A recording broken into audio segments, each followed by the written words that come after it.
धमतरी में कांग्रेस महापौर प्रत्याशी का नामांकन रद्द होने के बाद कांग्रेस ने भाजपा सरकार पर आरोप लगाते हुए कहा कि भाजपा सत्ता का दुरुपयोग कर रही है। प्रदेश कांग्रेस अध्यक्ष दीपक बैज ने कहा कि भाजपा कांग्रेस प्रत्याशियों को चुनाव लड़ने से रोकने के लिए षड्यंत्र कर रही है। उन्होंने दावा किया कि मुख्यमंत्री के निर्देश पर कलेक्टर ने नामांकन रद्द किया और इस मामले को कोर्ट में ले जाएंगे। वहीं उप मुख्यमंत्री अरुण साव ने कांग्रेस के आरोपों का जवाब देते हुए कहा कि कांग्रेस हमेशा अपनी विफलता का ठीकरा भाजपा पर फोड़ देती है। हमें कल रात को लगभग 11 बजे ही पता चल चुका था। ईमानदारी की बात बताऊं, मुझे कल रात को 11 बजे ही लगभग पता चल चुका था कि धमतरी कलेक्टर को निर्देशित गया है कि धमतरी मेयर प्रत्याशी विजय गोलचा जी का नामांकन को रद्द करना है। कल ही हम लोग इस बात को पुख्ता जानकारी थी हमारे पास, लेकिन इनको समय दिया गया था कि 12 बजे सुनवाई होगी। हम उस दिन का इंतजार कर रहे थे, समय का इंतजार कर रहे थे। आखिर कल जो मैसेज आया था, रात को हमारे पास जो मैसेज आया था, आखिर वही सच हुआ। इसलिए तो हम बोल रहे हैं ना कि कलेक्टर का कॉल डिटेल निकालना चाहिए, सार्वजनिक करना चाहिए कि सीएम हाउस से फोन गया था कि नहीं गया था, गया था तो क्यों गया था। ये कॉल डिटेल सार्वजनिक करना चाहिए सरकार को। क्या सरकार करेगी इस कलेक्टर की कॉल डिटेल की सार्वजनिक? हम पूछना चाहते हैं इस सरकार से। कांग्रेस के साथ यही दिक्कत है, अपनी विफलता, अपनी असफलता का ठीकरा हमेशा भारतीय जनता पार्टी पर ये फोड़ते हैं। चुनाव हारते हैं तो बोलेंगे ईवीएम ने हरा दिया और किसी चीज ने हरा दिया, भारतीय जनता पार्टी ने ये किया वो किया। अपनी कमजोरी पर भी तो झांके। 10 नगर निगम में से एक हुआ है, भारतीय जनता पार्टी षड्यंत्र करती तो ये कैसे होता। अपनी कमी देखे। जिला निर्वाचन अधिकारी ने संपूर्ण तथ्यों पर विचार विमर्श करके, अधिवक्ता लगे हुए थे, अधिवक्ताओं की बातों को सुना, दस्तावेज देखा, उसके बाद ये निर्णय किया है। और इसलिए इस प्रकार के बेबुनियाद आरोप अपनी कमी और कमजोरी को छुपाने के लिए ना करें। धान खरीदी का अंतिम दिन आज है। धान खरीदी को लेकर उप मुख्यमंत्री अरुण साव ने कहा कि मुख्यमंत्री ने स्पष्ट निर्देश दिए हैं कि जो किसान टोकन नहीं काट पाए थे उन्हें अतिरिक्त समय दिया गया है। साव ने कहा कि सभी किसानों की धान खरीदी सुनिश्चित की जाएगी और उत्साह के साथ किसानों ने अपना धान बेचा है। उन्होंने बताया कि कृषक उन्नति योजना की राशि जल्द किसानों के खातों में डाली जाएगी। इसके अलावा सभी किसानों को बची हुई राशि का भुगतान शीघ्र किया जाएगा जब पूरी प्रक्रिया और कैलकुलेशन हो जाएंगे। देखिए, माननीय मुख्यमंत्री जी ने धान खरीदी को लेकर विषय बहुत ही स्पष्ट कर दिया है और एक अपॉर्चुनिटी भी दी है टोकन काटने का कि जो नहीं कटा पाए हैं और जिनके भी टोकन कटे हैं उन सब किसानों की धान की खरीदी होगी। और जिस प्रकार से राज्य सरकार ने विष्णुदेव साय जी के नेतृत्व में धान खरीदी की लगातार व्यवस्था की, मॉनिटरिंग की और उत्साहपूर्वक किसानों ने धान बेचा। अब बहुत जल्दी कृषक उन्नति योजना की राशि उनके खाते में जाएगी। आज अंतिम दिन है। पूरी कैलकुलेशन गणना के बाद सभी किसानों को बचा हुआ राशि शीघ्र उनके खाते में डाला जाएगा। केंद्रीय बजट को लेकर कांग्रेस के बयान पर भाजपा ने पलटवार करते हुए उप मुख्यमंत्री अरुण साव ने कहा कि कांग्रेस पार्टी के बयान का कोई अंत नहीं है। भाजपा ने कहा कि पिछले 10 वर्षों में देश की प्रगति की दिशा में तेजी से बढ़ा है। अब भारत हर क्षेत्र में सबसे बड़ी अर्थव्यवस्था बनने की ओर बढ़ रहा है और बड़ी अर्थव्यवस्था बनने का मतलब है कि आर्थिक रूप से मजबूत होना।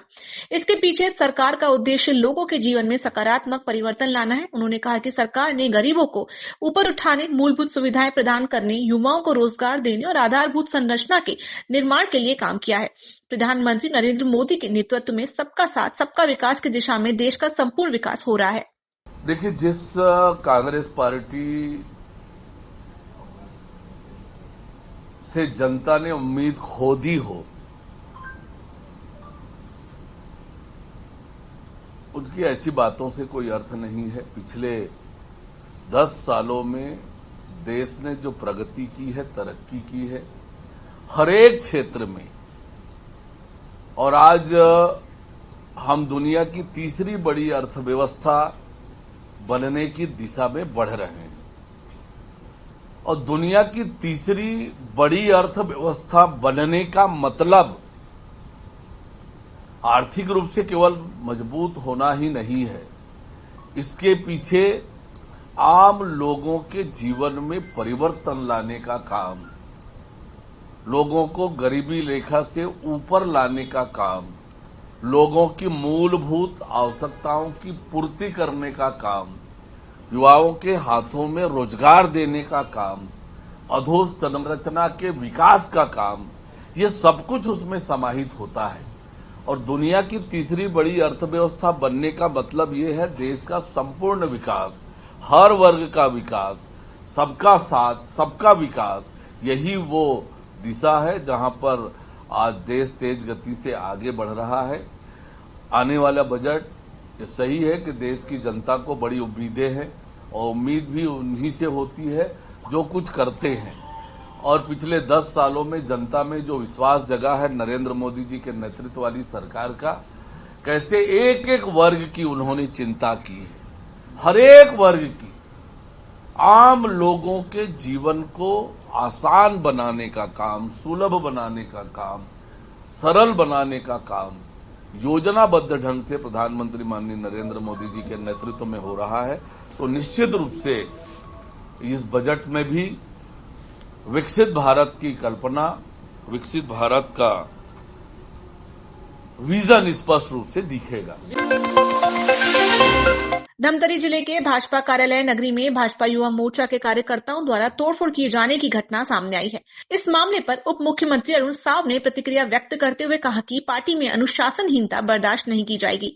उन्होंने कहा कि इस घटना को लेकर पार्टी विचार करेगी और दोषियों के खिलाफ सख्त कार्रवाई की जाएगी।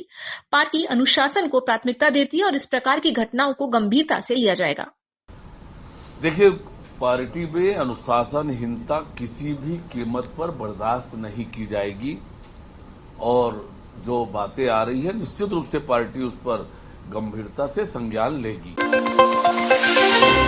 रायपुर के तेलीबांधा थाना क्षेत्र में नॉर्थ ईस्ट फूड कोर्ट नामक दुकान में पुलिस ने देर रात छापेमारी कर बीफ करी के सैकड़ों पैक डब्बे जब्त किए।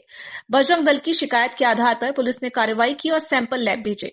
Civil line CSP Ajay Kumar ने बताया कि गौ मांस बिक्री की शिकायत मिलने पर जांच शुरू की गई है। जी, तेलीबांधा क्षेत्र में ईश्वरी प्लाजा के अंदर एक शॉप थी जो कि नॉर्थ ईस्ट से आई हुई एक लड़की चला रही थी।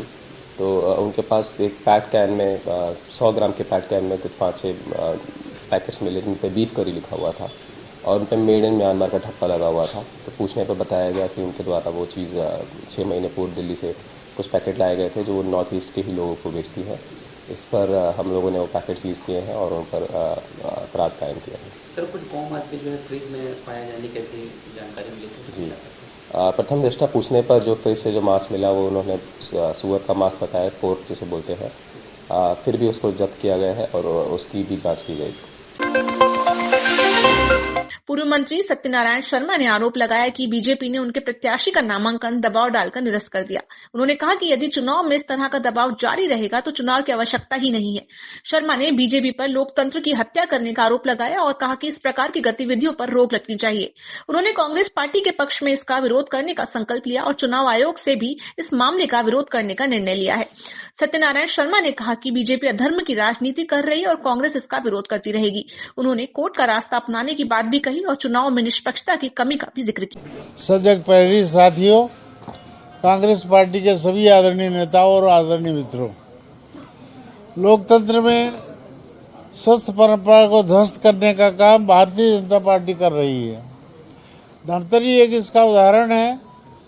हमारे महापौर के प्रत्याशी का फार्म दबाव और प्रभाव के कारण निरस्त कर दिया गया। इस बात को लेकर के कार्यकर्ताओं में और मतदाताओं में काफी रोष है। चुनाव फेयर एंड फ्री होना चाहिए। चुनाव में अगर इस तरह का दबाव और प्रभाव काम करेगा तो फिर चुनाव कराने की जरूरत क्या है? वैसे अपॉइंट कर दें। लेकिन भारतीय जनता पार्टी ने एक काम करके लोकतंत्र की हत्या कर दी। मैं समझता हूं कि आज के ज़माने में इस तरह की गतिविधियों पर रोक लगनी चाहिए और नैतिकता के नाते ये काम, इस तरह का काम अधर्म का काम है और एक तरह से लोकतंत्र की हत्या करने जैसा के समान है। हम इसका कड़ा विरोध करते हैं, निंदा करते हैं। आज हम अपना इलेक्शन कमीशन से मिलने जाएंगे, उनको ज्ञापन देंगे, अपना विरोध प्रकट करेंगे। और ये पता चला कि बड़े नेताओं ने कलेक्टर पर दबाव डाल करके फ़ोन करके निर्देशित किया कि फॉर्म रिजेक्ट करो। अरे तो खुली चुनौती है, लड़ना चाहिए, बल्कि और ज़्यादा लोग लड़ें।